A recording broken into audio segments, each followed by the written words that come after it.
most people, they're so focused on the negative, they can't see beyond the storm that they're in. But the reality is that just the effort of choosing to get up and drive forward suddenly creates ripple effects that go out that you never will know how far they will go out and impact.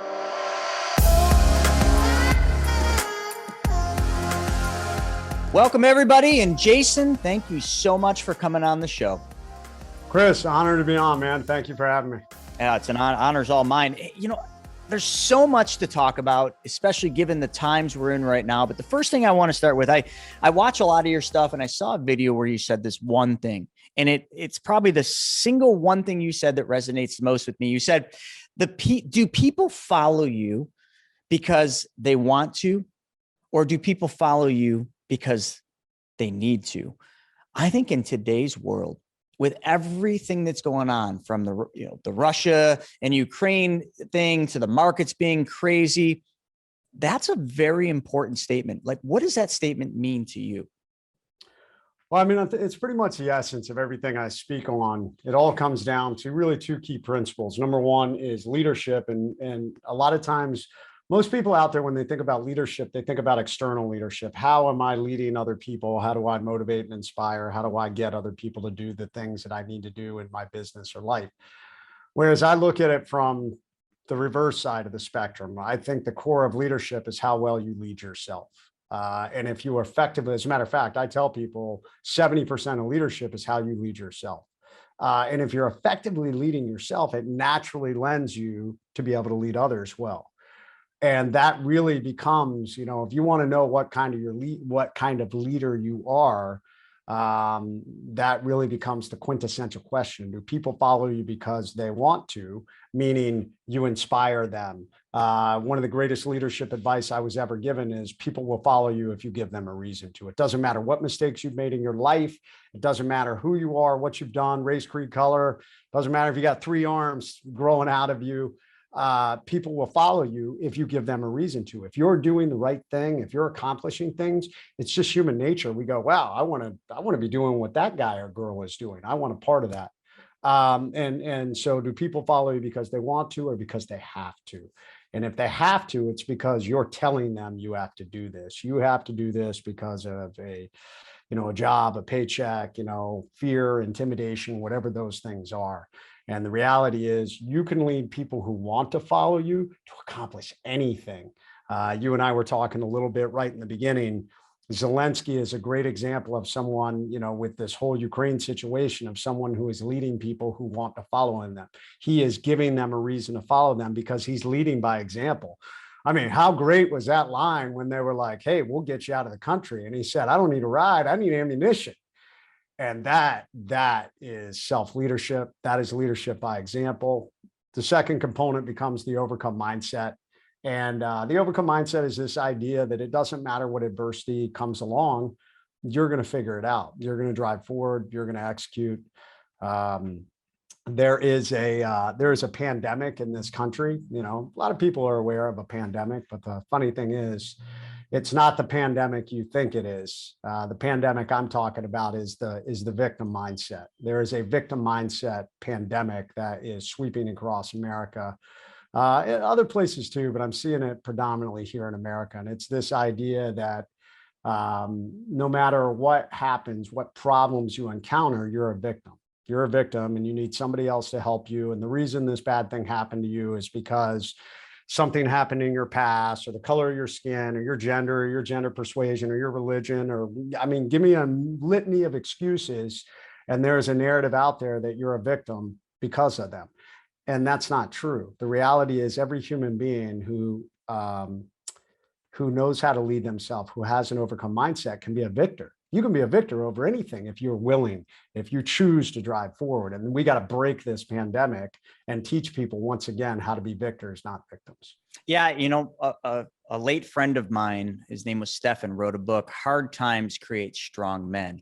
And I resonated a lot with what you just said about this victim mindset. I see it every single day. And not only do I see it, I used to live that mindset. When I was in my 20s, I hit some hard times. I've been through so many roller coasters, but I remember at those times, I blamed everything. You know, when something wasn't going right for me, when I lost money, I had a bad partnership deal go wrong, I blamed everything else. You know, and I think of people right now are doing that. I think the media is almost bringing that to the forefront, saying, oh, just it's not your fault. Blame it on COVID. Blame it on this. It's not your race. It's not your vax status. It's something that it's just this, they're creating this weak mindset. Now, Jason, you were a Navy SEAL, and I can't imagine. I've never been a SEAL, and I probably never will be, you know, but I can't imagine a SEAL ever being able to ever have that kind of weak mindset, because what you said, where people are either going to follow you because they want to or because they need to. When you're a SEAL, the people under your leadership, which you were also, you know, you spent many years, you know, being a SEAL, but then also leading SEALs. When you were a leader, if you told people to do something and they decided that they didn't want to follow that leadership, it's life or death. When that comes down to it, they need to follow your leadership. And I think whether it's SEAL or entrepreneurs or anything in life, we all need to understand that simple principle. You know, there's things you're going to want to do and there's things you're going to need to do, because those are what are going to get you where you want to be. And sometimes that where you want to be in your world was life or death. So just, I want your, just a real quick synopsis of that. And like, how do we change from this weak mindset? How do we, you know, because the times are very easy. Money's just getting thrown at people because the Fed has an unlimited ability to print the almighty dollar until they can't print it anymore, which isn't anytime in the near future. And because of that, everybody has this rich mindset that everything's just unless the dollar collapses. Well, that's true. We'll get into that. Trust me. And I'm in the money space and I got a lot to say about that. But for right now, people don't think that's possible. They also don't think that the next impending recession, or what I think is coming, which is the next Great Depression, is even possible, because, oh, the Fed will just print money. And people don't even know the Fed isn't the US government, but we'll leave that for a later discussion. They just think, oh, they'll just print more money and they'll just print more money. Every great empire that did what the United States is doing right now fell. And unfortunately, if you look at this patterns and you study the patterns, we are in harm's way right now because we've gotten weak as an empire. And we haven't gotten weak because our leadership is weak, but that you could obviously say that our leadership isn't quite as strong as it used to be. But you could then say it's because of our people having weak mindsets. What do you have to say about that? And I bet it's a lot. I do. You know, if you go back to the history of this country, you know, first and foremost, man, there's so much to unpack there. There is another narrative out there that America is this terrible, evil place that was founded on racist and, you know, empire building principles, if you will, which really is not a true narrative. You know, that we are not a perfect nation, and the men that created this country were not perfect men, but there are no perfect men in this world. Man is inherently flawed, but when you look at the good that individuals did, it's amazing. It's absolutely incredible. And especially when you start to look at individuals like George Washington, who was one of my heroes and one of the big leaders that I look at in my life. And you talk about somebody who displayed these high levels of resilience and leadership and self-leadership and conviction in what he believed in. We wouldn't have a country. I mean, George Washington was a self-made man. He didn't come from a lot of money. He grew up and said, I aspire for bigger things. And he really did it on his own, getting out there and just getting out in the world and making himself into who he was. And he was such a solid leader. But when the Revolutionary War was occurring, especially over the winter in Valley Forge, things were in the most dire straits at that point. You know, they were having problems with the troops. Troops were deserting. They didn't have enough supplies. Guys were dying, deserting. Washington's own friends, Congress was basically saying he didn't have the chops to lead. His friends were saying he didn't have the chops to lead. You know, it was dark days. And Washington could have gone back to Mount Vernon, which is all he wanted to do, and just say, you know what, screw you guys. You know, this isn't worth it. You don't like me. I don't like you. But he believed, and that's why we have a nation. So if you look at the beginning of our country, it was a bunch of individuals who believed not only in themselves, but they believed in the power of freedom and opportunity that it created. And I think that's what's such a powerful thing.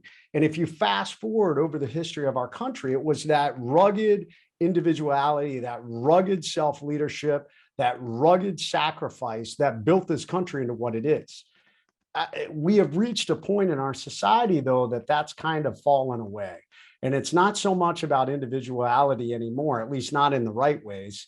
It's about maybe a victim individuality, if you will. Like, hey, you want to be an individual, and we should celebrate you as an individual if you're gay, or if you're gender neutral, or if you're this religion or that religion, or this color or that color. But we're removing any of the self-leadership that comes with it. What do you do to make a difference? What do you do to drive forward? What do you do to lead yourself out of these problems and to create success for yourself?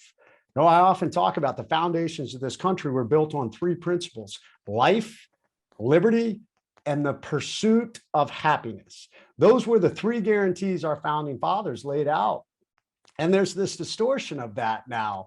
One, obviously life. I think the sanctity of life is still there. Liberty, people have lost sight of that. I mean, if you look at what's happening in social media, and this erosion of freedom of speech, that should be very troubling for people out there, but it's not. There are a lot of people who are like, oh, well, I like the fact that guys on the other side that say things that I don't agree with, I like the fact that I don't have to listen to that. That should be an issue that you should be questioning that. Because if they're suppressing that now, what happens when someday they disagree with what you're saying and they start suppressing your speech? And then the pursuit of happiness, man, there's no guarantee. And that's where there's a big breakdown right now, because there are a lot of people who think, oh, well, I'm entitled to happiness. There should be a guarantee of happiness. And that's just not the real world. That's not life, man. I've been all over the world. It takes an overcome mindset, and it takes self-leadership if you want to create a success path. It creates discipline. It's about hardship. And all these things come full circle to make, just like you talked about, harder, more resilient self-leaders. And right now, we don't have that in our country. No, we do not. And I think right now, one of the biggest things I see as an issue, knowing, based on studying history and just patterns and everything else, you can very quickly see when you look out the front windshield. I feel like this whole country is driving their car, looking in the rearview mirror at what's happened and how the market's been so good and they made all this money and they feel rich, but they're not looking out the front windshield, because if they were, they'd see that we're in a collision course, and a very scary one. And what's going on in Russia, Ukraine, when you look over there and you see the president of Ukraine and you see its citizens, those are strong-minded people. Those are strong people. They took arms and they said, I'm going to protect freedom. The United States had that. We had that for a long time when we were strong, when we had strong people with strong mindsets that wanted to fight to maintain the greatest country on earth, which, just in case some of you listening to this don't know what the fuck that is, it is the United States of America. Too many of my friends, and oh my God, Jason, I can't even go there, have given way too much their lives to protect this freedom. And I'll be damned if anyone should ever sit there and take that for granted because they feel they're entitled to something. I'm sorry, we hit a little nerve there, but this is, and I hope will continue to be, the greatest country on earth, the land of the free, and the biggest opportunity every single person that lives here will ever have. But we don't see that in social media. We don't see that in the public, and we don't see people that actually understand that. They might like say, oh, yeah. But do you really believe that? Do you believe that the way the Ukrainian people are about, they're fighting for their freedom. They're fighting for something that they have that is in jeopardy of being taken away from them. And what you're seeing is courage. You're seeing strength. You're seeing people raising the torch, people that have no business holding the torch. Most people are like, why would you give that person a gun? Because that's the person that's going to protect every one of them. Sorry, I went on a little tangent there, but I mean, you're a Navy SEAL, man. You were a Navy SEAL, and you guys are the strongest mother effers out there, period. Mentally, physically, I've met so many SEALs, and the things and the stories that I've heard that you and your, all the other SEALs have gone through are things that I can't even fathom. And I like to think I'm a pretty strong-minded person, but just the things I hear and the things you went through. I mean, how many times did you get shot, Jason? 8 times between my body and body armor. Yeah. And you kept going. You didn't just sit down like, guys, I've had it. I can't do it. No, you kept going. And that is just not something that I see a lot of Americans that they could actually do that. Maybe some, but not enough. Not enough to go into what we're going into to protect everything that we have. not everybody's cut out to physically fight. And there's nothing wrong with that, but there are many ways to fight. Educating yourself, mentally being aware, like I said, these attacks on our freedom of speech should be troubling to everyone out there. And those are the things that you should be taking a stand against and just saying, hey, whether you're right or left, there's an issue with this. This is an attack on the very, the foundations of what made our country great, the freedom of speech. We should all have the ability to speak out and speak our minds and say, I believe this. Even as outlandish as it may be, there are many things out there, both right and left. I have friends on the extreme sides of both, and they say things that I'm just like, I don't believe that's true. But you should have the right to say it if you do. That's one of the gifts of living in a free society, even if it's offensive to you, even if you don't like it, even if it's not grounded in all the truths. That's just the world we live in. If they are not maliciously trying to twist something, I do have an issue with that. But, there's a lot of people out there. I mean, there's a lot of people who believe, I don't know, there's little green men on Mars. I don't necessarily believe that, but there are people who do, and you should have the right to run down that road and pursue it and try and sell other people that there are little green men on Mars. It's funny that you bring up the UFO thing, because I'm 44 years old, and never in my entire existence have I seen more stuff on UFO sightings and everything else. It's kind of funny. If it's been there all this whole time, why are we just now hearing about it? I always feel like it's, guys, look over here, not over there, over here. But that's another topic. One of the things I want to know, and I guess I would ask this of any SEAL, not just you, Jason, but why did you want to be a SEAL? What was it that drove you to take that path? I think I'm probably one of the more unlikely candidates that became a SEAL, and my story is rather unique because I screwed up later in my career and then managed to get myself back on track. But, I'm not, first off, we'll talk about a couple of myths about Navy SEALs. Number one, I think a lot of people think that SEALs are these gigantic, in most people's mind, they envision like an Arnold Schwarzenegger, 6'5", 250-pound linebacker type guy. And there's not truth in that. The average SEAL is about 5'10" and 180. And I'm actually on the smaller end of the spectrum. I'm actually 5'8" and about 165, 170. So when I decided to become a SEAL, I was like nothing, man. I was like, I literally was 14 years old, and I came from a military family, and I'd always wanted to serve in the military, but I wasn't this kid that was, grew up like, doing martial arts from the age of 5 or anything like that. We moved around. My parents were divorced. I bounced back and forth between them. There were some things that set me up for success. We lived in the Virgin Islands for a while, so I got really good at swimming, diving, snorkeling, all those things. And then I moved with my dad to North Carolina. We lived on a farm in North Carolina. So I spent a lot of time running through the woods and doing things. So some of those things probably did serve me up. But I had not had this super hard existence as a kid. And I don't know what it was that pushed me down that path. Aside from the fact that one day, a guy at my dad told me about the SEAL teams. He had gone through airborne school, U.S. Army airborne school with SEALs, and just said, "Hey, you swim, you want to do these crazy things, you should check out, the U.S. Navy SEALs." And there really wasn't any information back then about them.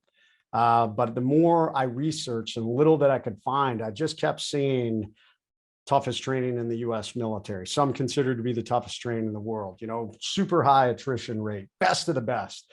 And, I was young and impressionable. G.I. Joe was a big thing, probably had a very romantic view of warfare and combat and, Snake Eyes and Storm Shadow and all these things. And I was like, man, that's where I want to be. And one thing, I think one of my superpowers is, once I lock my sights on something, I got some pretty tenacious determination. And despite everybody telling me you won't make it, people telling me you were too small, I actually got chased out of the recruiting station for over a year, almost a year and a half. The Navy recruiter that was there at the time was a total jerk. basically kept chasing me out, telling me you'll never make it, wouldn't, I'm not even going to stop wasting our time, all these things. But whenever somebody told me I couldn't do it, it only furthered my resolve to do it. I'm like, I'll show you. Let me add you to the list. And that's how I ended up going down that path. And some things I think, are God moments. True story. Because the Navy had chased me away, I actually almost joined the Army. I went to MEPS, the Enlistment Processing Center in Raleigh, North Carolina, to join the Army. I was going to become a Ranger and a Green Beret. And I failed the airborne physical because I ruptured my eardrum when I was a kid. And they said, oh, well, you can't equalize at altitude. So sorry, you're not going to be able to jump out of planes. Wow. And I said, well, that's not true, man. I dove in the Virgin Islands. I know I can equalize, but the doctor, it's just an assembly line. They run you through. So they disqualified me. And I said, well, I'm not joining the Army if I can't go Ranger and Green Beret. And this is where amazing things happen. During that time period, over the next couple of months, a new recruiter came into the Navy who I went back and met, and he said, oh yeah, man, you can be a SEAL. Oh, you had this problem? Guess what, man? If you go to a specialist and get us a letter and he proves that you could equalize, we'll put you down the path to be a SEAL. And that's how I ended up getting back on track and, still going the SEAL path. So I get the key message for anybody out there, man, is don't let anyone tell you can't do something. Keep grinding.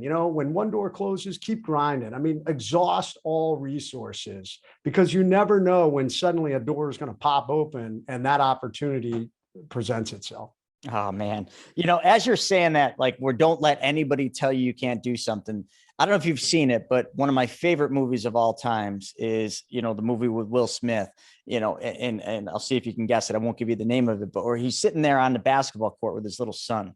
And his son just got a basketball for his birthday and they're playing ball. And his son's talking about how he's going to be a professional basketball player. And Will Smith says, you can't think like that in the real world, that, blah, blah, blah. And his son just whips the basketball and, says, I'm not doing this. And then Will thinks about it and he looks at his son and he says, listen to me. Don't ever let anyone tell you can't do something. Don't let anyone stand in the way of your dreams. Not even me. And he was his father. Do you know what movie I'm talking about? I know what movie it is. I don't think I've seen it. Oh my God, it's so good. I'm not even going to say the name of it because I want to see how many people in the audience actually get this movie. And, okay. And we'll actually I'll probably put it in the description. I like doing fun little things like that, but such just an unbelievable moment. And, every time I watch that movie, I cry, but, I cry for a different reason than just being sad. I cry in joy. Because that is, I think the story of so many of us, where too many people in our lives tell us we can't do something. And it just, some people do, they just take that and they just bury their head, and the rest of their life will never be the same because they never chased that dream. They never chased that one pursuit that could change everything in their life. And you chased it, even though somebody in that space said, you can't do this. Most people would be like, oh crap, well, that sucks. Can't do it. You said, nope. And then that one person came in, gave you that opportunity. They believed in you, and there you went. Now, given that, what is it in your words that makes SEALs so effective? There are a multitude of things. I think the bottom thing is, what gets you through SEAL training is your ability to endure pain and discomfort longer than the average individual. I mean, that's the reality. But it gets deeper in that. A lot of people don't understand that SEALs are actually very intelligent individuals. I mean, to become a SEAL, it's to qualify as an enlisted SEAL is actually the third highest qualification rating in the Navy. Only above that are nuclear, they work in the nuclear field. So that tells you how smart you have to be. So not only is it an overcome mindset, this massive tenacity to deal with pain and discomfort, it's the ability to think very quickly on your feet. It's the ability to absorb a lot of information and to be able to sort through it. And that starts with SEAL training. It's kind of interesting. The first couple of parts of SEAL training are really more of they're a pain and pressure test, if you will. We apply all this pain and pressure, and how committed are you to endure that pain and pressure to show you have the ability to make it to the other side, that you have the ability to make it through a super arduous, painful combat mission, that the guys can depend on you in that. And then after that, in the later parts of SEAL training, when you start getting into weapons and explosives and tactics, it becomes more, how well do you think on your feet? How well can you absorb and process information in a constantly chaotic and dynamic changing battlefield? And I think those are the two things that enable, people to be successful SEALs. And then from there, it goes on to leadership, how well you work within a team. But I'd say those were the two basic principles that make effective SEALs. And anybody in special operations, in my opinion. That's interesting. I never knew that about SEALs having to be that smart. I guess when the average person thinks of SEALs or reads the books, on SEALs, you just imagine running up and down that sand, carrying, the boat and just going through grueling things. So you do think, these are just really strong guys, but if you dig deeper and it's like you said, like it's usually the little guys that make it. The big guys, the Arnold Schwarzenegger kind of guys, those are the guys over there, ding, ding, ding, ringing the bell. When it's the little scrappy guy that nobody thought was going to make it through the first day is the one that makes it all the way to the end. And Chris, true story. True story in my buds class. I went through with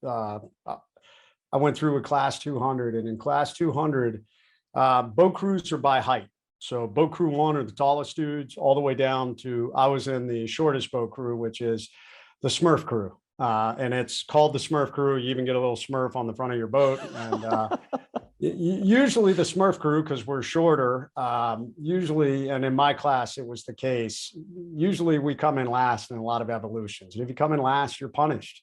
So the Smurf crew in my class, we got our ass handed to us a lot.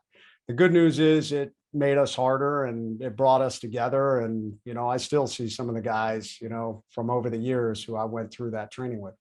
Boat crew 1 in our class were the beasts. Those dudes were there were several of those dudes that, 6'5" or 4, looked like they were cut off the cover of Muscle and Fitness. And they won everything through the first 5 weeks of training. We got into Hell Week, which is the hardest block of training, is where you typically have the highest attrition levels. And Boat Crew 1, who had dominated for the first 5 weeks, everybody but one guy quit one night during Hell Week.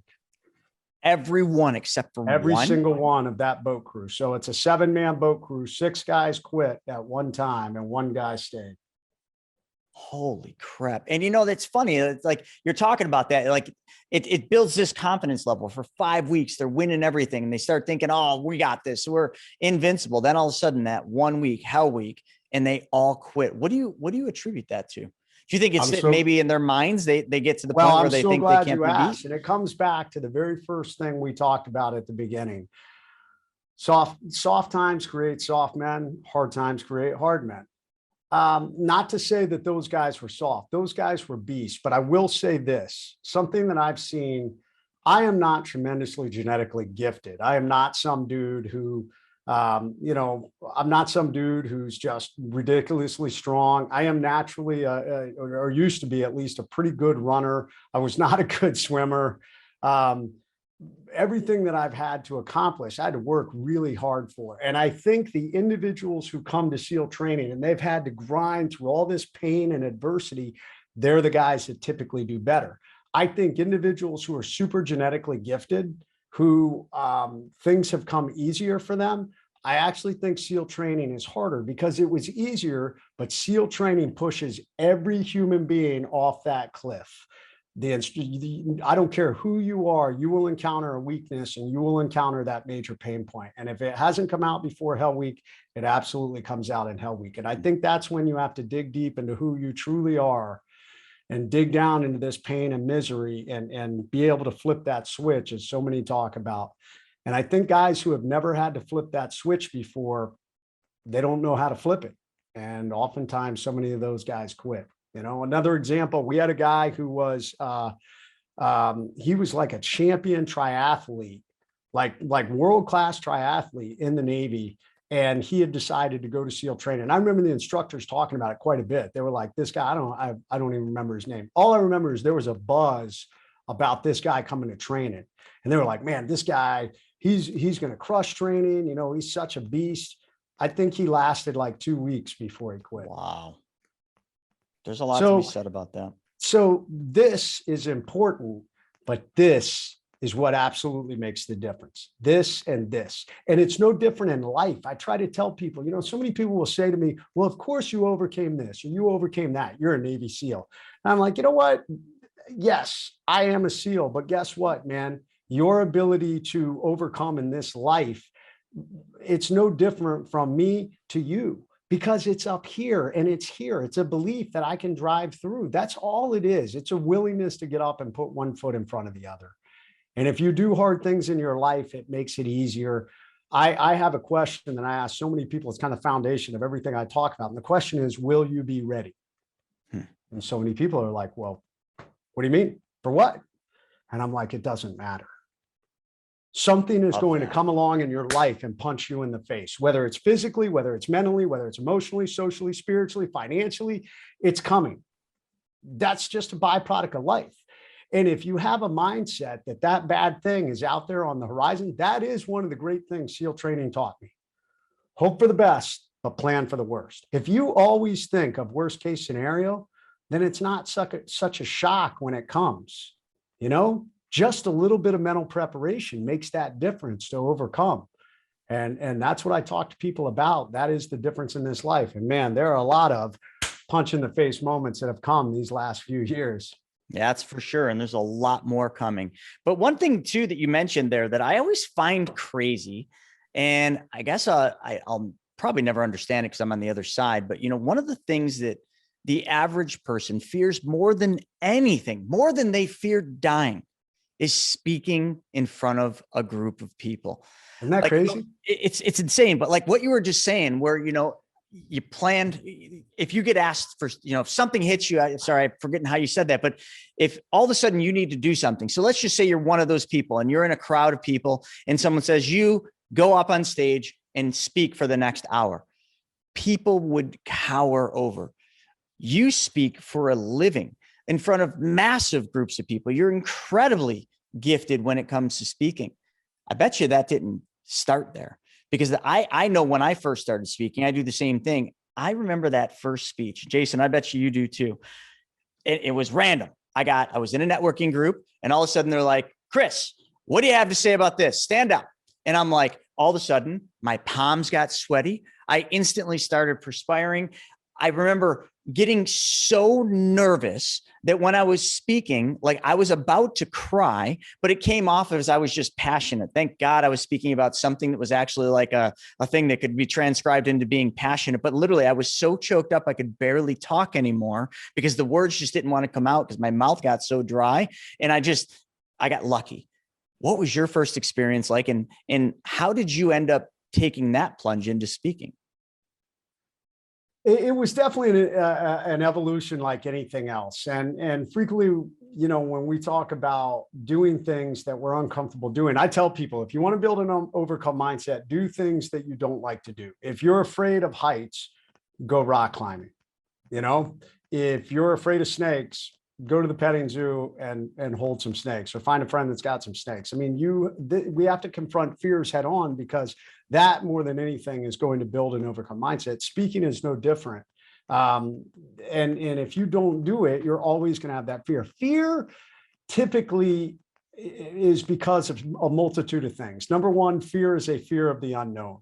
Well, if I get out there and speak, people are going to laugh at me, or if I get out and speak, I'm not going to speak right, or whatever it is. And most of the time that fear is unfounded. Usually our fears don't totally translate into reality. The other fear is that we're going to lose control. These are things that we cannot control. So that's the other thing that drives fear. SEALs and special operations guys, it's not that we don't have fear.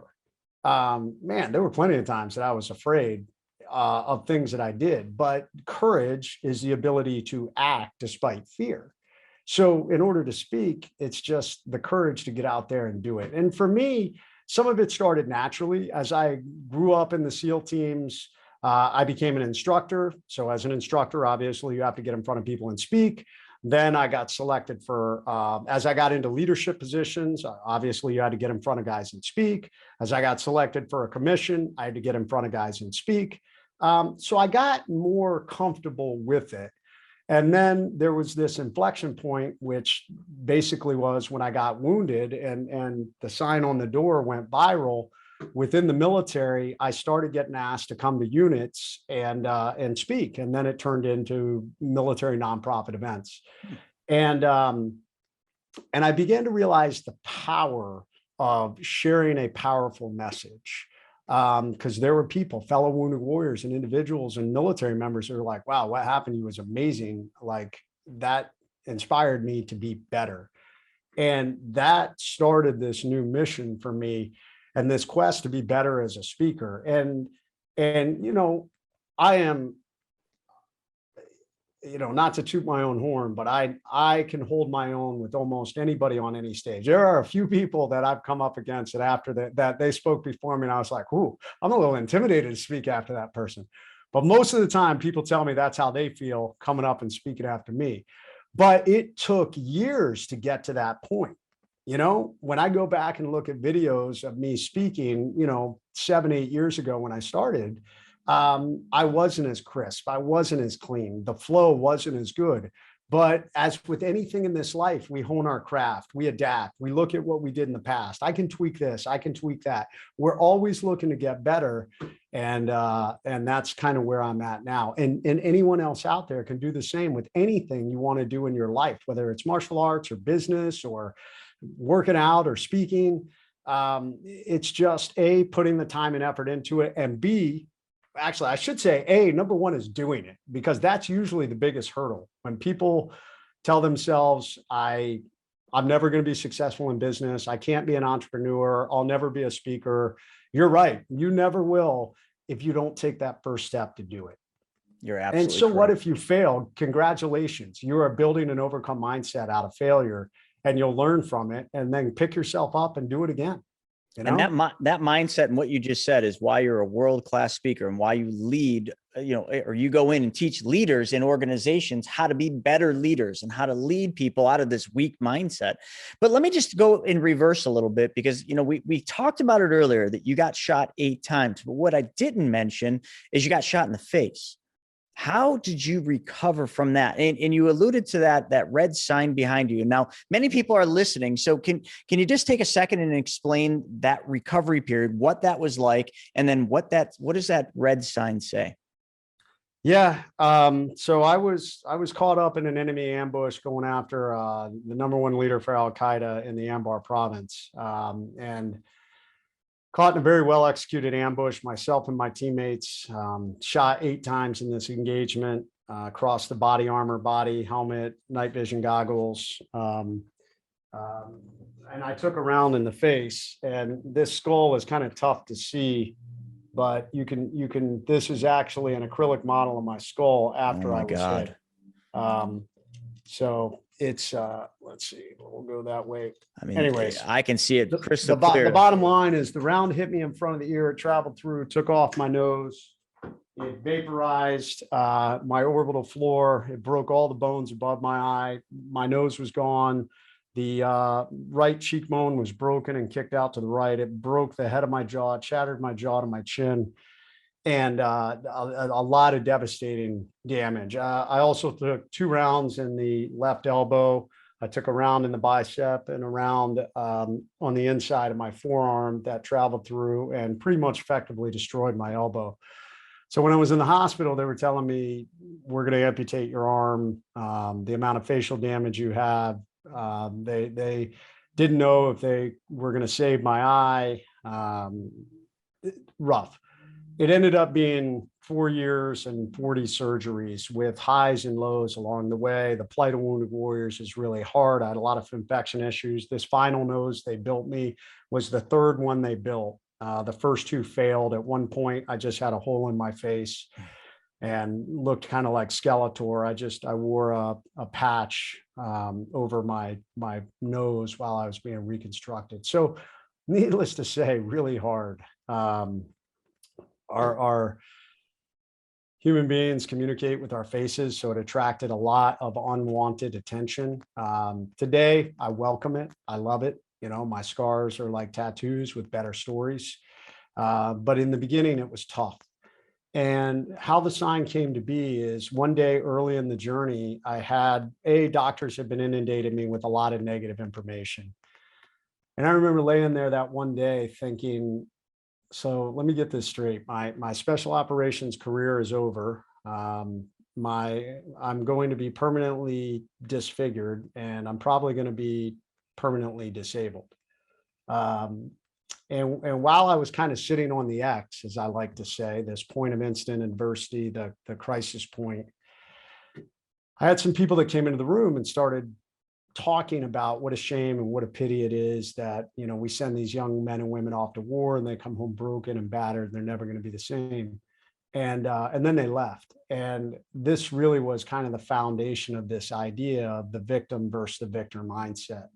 And I remember sitting there by myself, my wife had left, and just all of this is sinking in. And I remember thinking, is that me? Like, is that who I am now? Am I like Lieutenant Dan in the beginning of the Forrest Gump movie, this broken veteran who just is a shell of a man who just drinks himself and has no self-worth? Is that what my future looks like? And I remember sitting there, and I had just finished a really hard journey. A lot of people who have heard my story don't realize that they often think that my injuries are the worst part of the story. But that's not true. You see, I failed as a leader a few years prior, and it took years to repair my professional reputation and earn back the credibility and trust of my teammates. And it's the hardest road I've ever walked. As a matter of fact, at one point during that road, I put a gun in my mouth and almost killed myself. It was so hard and dark. But I focused on one step at a time, control what you can, lead yourself. It's how all the foundations of leadership I now teach were built. And I remember laying in that bed thinking, dude, you've been through worse. You know the formula to overcome. And that is, you put one foot in front of the other and you start driving forward. The greatest gift you have in this life is you have a choice. You have a choice in how you're going to deal with adversity. All of us, bad things happen to good people all the time. And there are some people who choose to be a victim and lay down and feel sorry for themselves, and they're never going to be able to overcome it because this bad thing happened to them. And then there are those who choose positivity and say, I will overcome. I will be a victor, not a victim. And in that moment, that's what I chose. And I said, you can do this. You are a leader. You know how to lead. There are wounded warriors all around you in this hospital who are younger than you, who have been through much less than you have, who don't have this overcome mindset, and they're looking for others to drive forward. They need others to set the example.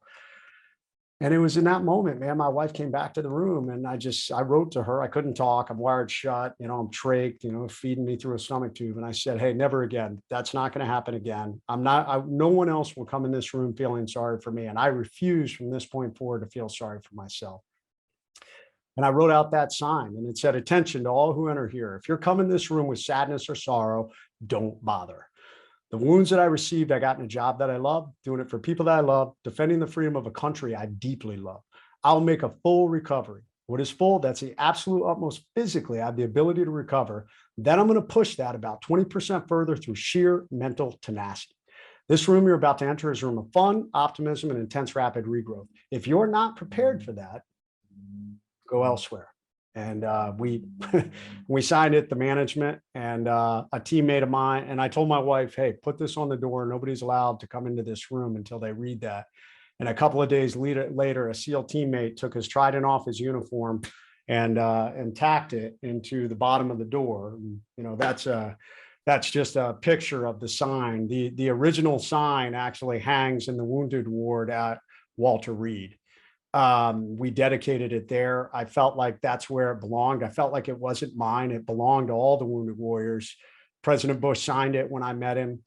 And it is a shining example of choosing positivity in the face of negativity.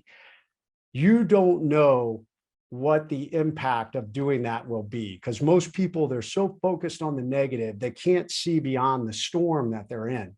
But the reality is that just the effort of choosing to get up and drive forward suddenly creates ripple effects that go out that you never will know how far they will go out and impact.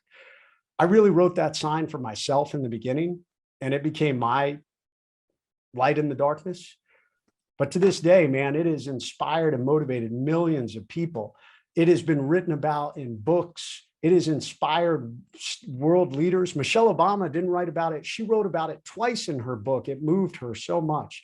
That's the impact. That's the power of choice. That's why being a victor and not a victim makes a difference in this world. To coach people, you're giving them everything you have, and you're giving them one of the most valuable things that every one of us has, and that's time, because time's priceless. Like, there is no monetary value, contrary to what all of you have been taught and brought up to believe, that your hour is worth 20 or 30 or 40 or $100. That's bullshit. Your hour is priceless. Don't ever forget that.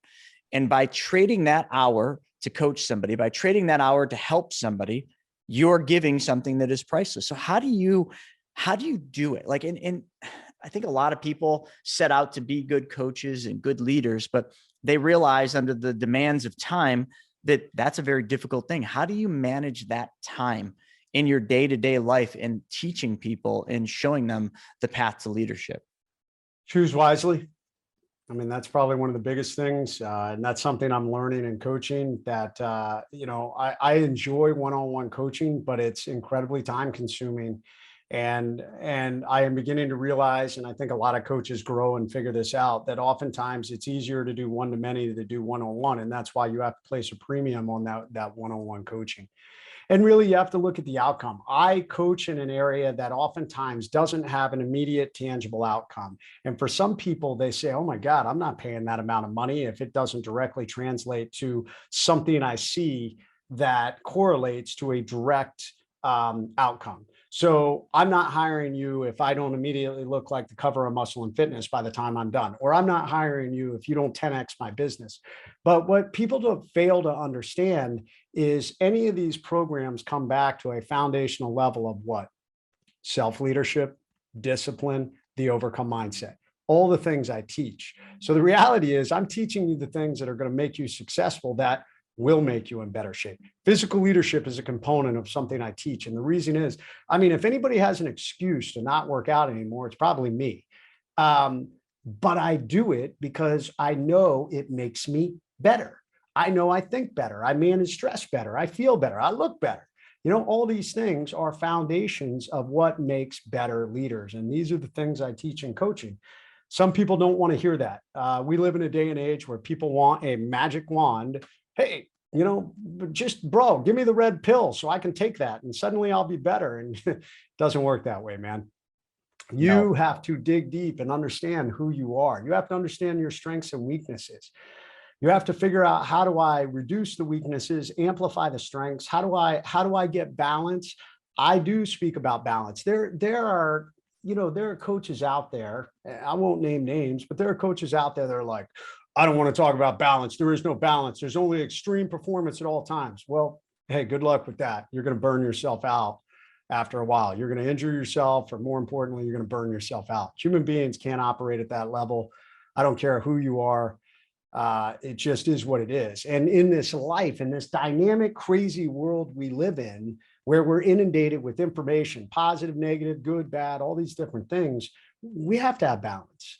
We have to have balance as a business leader. We have to have balance as we lead ourselves. We need to have balance as we lead our family, as we lead our spouse or partner. We need spiritual balance, whether that's religion or whether that's just getting outside of yourself and perspective. Those things, this brings us full circle to that question that I ask everyone: will you be ready? If you are balanced as a leader, if you have put the time and effort into all those different areas, when that ambush comes, when you get hit with that storm, a balanced leader is better able to deal with it.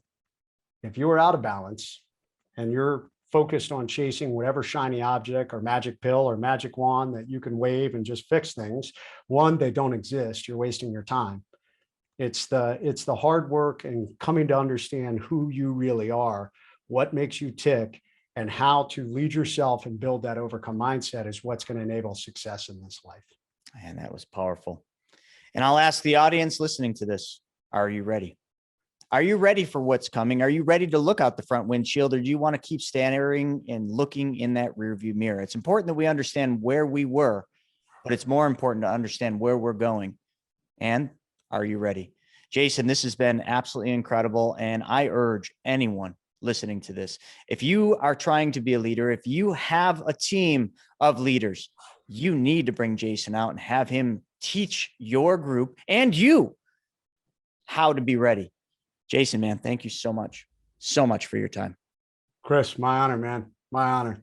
Starts with you. Starts with you and it ends with you. That's the reality. Where can people find you and how can people hire you to speak? Absolutely. Go to jasonredman.com. Very easy. From there, you can find down at the bottom of my page, I have where you can sign up for our mailing list, or you can find my socials. I'm on all the socials, Jason Redman, WW.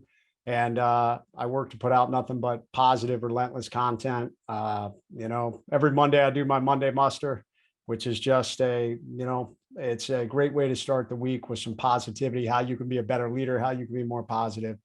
And of course, you can hire me to come in and speak for your company, or you can check out our group coaching program, the Overcome Army. Awesome. Folks, we're going to put all that in the description. So if you didn't hear that, just look in the description. The links will be there so you can get on that and you can start right now to changing your life. And I got one more final challenge for each of you, because I don't believe that knowledge means anything. Knowledge is the starting point, but it's the application of knowledge. So here's what I want all of you to do. And I want you to listen very closely, because I'm going to do this the second I'm done with this. I want you to grab a piece of paper or a big poster board, and on it, I want you to write attention. And underneath that, I want you to put whatever you want, but I want you to hang that on the door so that every person that walks into your bedroom, your office, your home has to read that and has to course correct their mind before they walk into your space. I want you to write down what your message is, and I want you to do it right now. Folks, thank you for joining us for this episode. We will see you next time. All right, so I hope you guys enjoyed that episode. We're putting up tons of them, but I think if you like this one, you'll probably like that video as well. It takes a long time to reach some goals, and you have to have patience. And people that rush towards a giant goal will ultimately always fail because they don't have the intermediate stepping stones that they need to gain that knowledge and experience.